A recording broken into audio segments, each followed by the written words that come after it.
തെരഞ്ഞെടുപ്പിൽ സ്വന്തം പാർട്ടിയെയും സ്ഥാനാർത്ഥികളെയും പരസ്യമായി വഞ്ചിച്ച് ലക്ഷക്കണക്കിന് രൂപ തട്ടിയെടുക്കാൻ മുതിർന്ന നേതാവ് തന്നെ രംഗത്തിറങ്ങിയ വാർത്ത കാസർകോട്ടെ കോൺഗ്രസിലും UDFിലും കടുത്ത അമർഷത്തിന് തിരികൊളുത്തിയിട്ടുണ്ട്.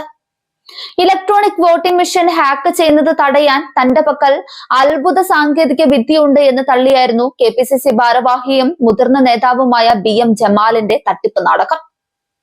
തെരഞ്ഞെടുപ്പിൽ BJP EVM മെഷീനുകൾ വ്യാപകമായി ഹാക്ക് ചെയ്യാൻ വൻ പദ്ധതി ഇടുന്നുവെന്ന് സ്ഥാനാർത്ഥികളെയും മണ്ഡലം കമ്മിറ്റി നേതാക്കളെയും വിശ്വസിപ്പിക്കുകയായിരുന്നു ഇയാളുടെ ആദ്യ തന്ത്രം. തുടർന്ന് ഇത് പ്രതിരോധിക്കാൻ അത്യാധുനിക സോഫ്റ്റ്വെയറുകളും വൻ IT വിദഗ്ധ സംഘവും തന്റെ പക്കലുണ്ടെന്ന വ്യാജ വാഗ്ദാനം നൽകി. എന്നാൽ കേവലം വാഗ്ദാനങ്ങളിൽ ഒതുങ്ങാതെ ഓരോ നിയമസഭാ മണ്ഡലത്തിൽ നിന്നും EVM ഹാക്കിംഗ് പ്രതിരോധം സ്ഥാപിക്കാൻ 40 ലക്ഷം രൂപ വീതം കൈമാറണമെന്നാണ് ഇയാൾ ആവശ്യപ്പെട്ടത്. കാസർകോട്, ഉദുമ, മഞ്ചേശ്വരം മണ്ഡലങ്ങളിലെ സ്ഥാനാർത്ഥികളെയും തെരഞ്ഞെടുപ്പ് ചുമതലയുള്ള പ്രമുഖ നേതാക്കളെയും നേരിട്ട് കണ്ട് പണം കൈക്കലാക്കാനായിരുന്നു നീക്കം. ഇതിൽ കാസർഗോഡ്, ഉദുമ മണ്ഡലങ്ങളിലെ നേതാക്കളെയും സ്ഥാനാർത്ഥികളെയും വലയിലാക്കി ലക്ഷക്കണക്കിന് രൂപ ഇയാൾ കൈപ്പറ്റിയതായി പരാതിയിൽ വ്യക്തമാക്കുന്നുണ്ട്.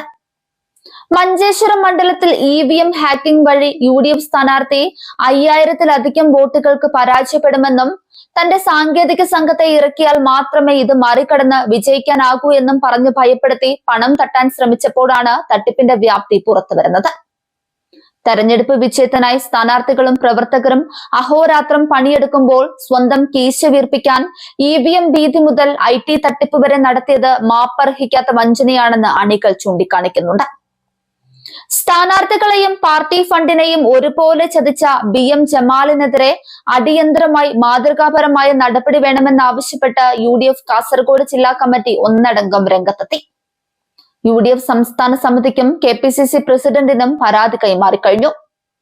പാർട്ടിയെയും മുന്നണിയെയും നാണം കെടുത്തിയ ഈ ഹൈടെക് തട്ടിപ്പുകാരനെ ഉടൻ പുറത്താക്കണമെന്നും തട്ടിയെടുത്ത പണം തിരിച്ചുപിടിക്കാൻ നിയമപരമായി അന്വേഷണം നടത്തണമെന്നുമാണ് പ്രാദേശിക കോൺഗ്രസ് പ്രവർത്തകരുടെ കടുത്ത ആവശ്യം.